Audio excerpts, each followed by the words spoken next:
мигрант болуп кеткен биздин атуулдар ошол барган мамлекетинен өтө жакшы иштерди, кесиптерди үйрөнүп келип, мына мамлекетибизге бир канча салымдарын кошуп атат да. Биз ушул мигранттарды колдоону үйрөнө албай атабыз да. Ушул мигранттар сагынып мамлекетин, өзүнүн мекенин сагынып, ушу кирип келип аэропорттон болобу, таможнядан болобу кирип келатканда биз ушул күлүп, ошолорго жакшы мамиле кылып тосуп алышты үйрөнө албай атабыз да.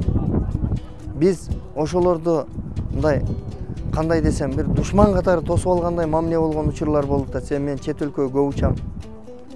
Анткени мынабы таможняларда пограндар отурганда мындай кабак кашын ачып, мындай бир суроо бергенде дагы мигранттарга мындай жакшы суроо берсе болот да. Эмне кылып жүрдүң? Эмнеге мынандай болду дегендей суроолорда чындап айтканда алардын келгенине сүйүнүш керек. Ошо мигранттар мамлекетибизге кирип келатканына сүйүнүш керек. Ошол эле мигранттарыбыз айласыздан ар кандай кысымга чыдабай, ошол мамлекеттин жанагы гражданини болуп калгандар бар. Бирок ошол Россиянын, же Казакстандын, же Турциянын, же башка мамлекеттердин жана паспорттары менен келсе, аябай мындай туура эмес мамиле кылып калып атабыз да. Биз тетирисинче кел, жакшы келип алдыңбы, кыйналбай келип алдыңбы деп ушундай жакшы сөздөр менен күтүп алганды үйрөнүшүбүз керек. Анан мен айтат элем, ушул мыйзам чегинде бир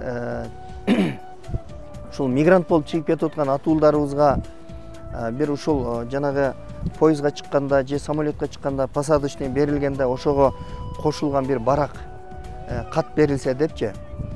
Анан ошол баракта мындай деп жазылыш керек да, эми англисче, орусча, кыргызча жазып койсо дагы жакшы болот.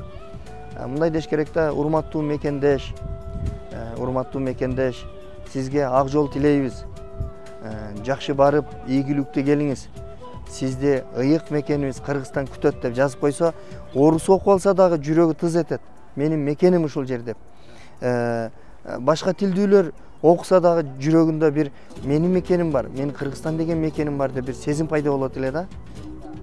Өзүбүздүн кыргыздар окуса, чын эле менин мекеним мени күтөт, мен ал жака барып бир кесип үйрөнүп келишим керек деген бир ушундай бир жакшы сезим менен кетет эле. Мына ушундай иш чараларды биз уюштурушубуз керек.